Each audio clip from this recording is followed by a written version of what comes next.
तो अगर आप क्रेडिट कार्ड का नियमित रूप से इस्तेमाल करते हैं तो ये खबर जरूर सुनिए। नमस्कार, आप देख रहे हैं न्यूज़ 18 का डिजिटल प्लेटफॉर्म और मैं हूं आपके साथ सृष्टि शेखर।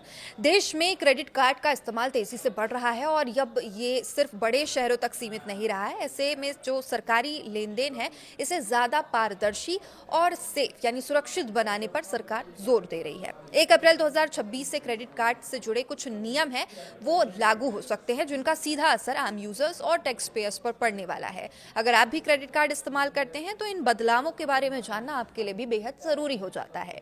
अब नए प्रस्ताव के अनुसार अगर कोई व्यक्ति एक वित्त वर्ष में 10 लाख रुपए से अधिक का क्रेडिट कार्ड बिल गैर नगद माध्यम जैसे कि यूपीआई, बैंक ट्रांसफर या चेक से चुकाता है तो इसकी जानकारी बैंक या कार्ड कंपनी आयकर विभाग को देगी। इसका उद्देश्य बड़े लेन देन पर निगरानी बढ़ाना है। और अगर कोई व्यक्ति एक साल में 1 लाख रुपए या उससे ज्यादा का क्रेडिट कार्ड बिल नगद में जमा करता है तो उसकी भी रिपोर्टिंग अनिवार्य होगी। पहले भी ऐसी व्यवस्था थी, लेकिन अब इसे नियमों में और स्पष्ट रूप से शामिल किया गया है।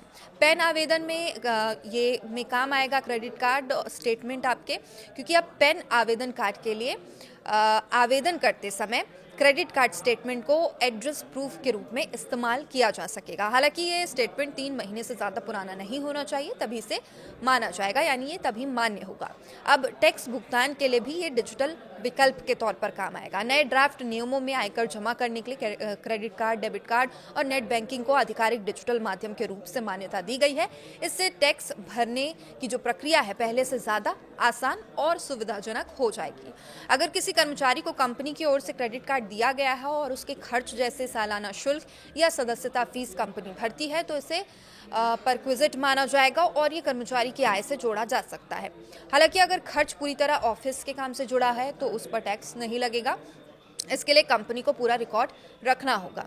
तो प्रस्तावित नियमों के तहत बैंक या वित्तीय संस्थान को नया क्रेडिट कार्ड जारी करने से पहले आवेदक का पैन लेना जरूरी हो जाएगा। बिना पैन के नया कार्ड जारी नहीं किया जाएगा, जिससे बड़े लेन देन की निगरानी और मजबूती हो सके।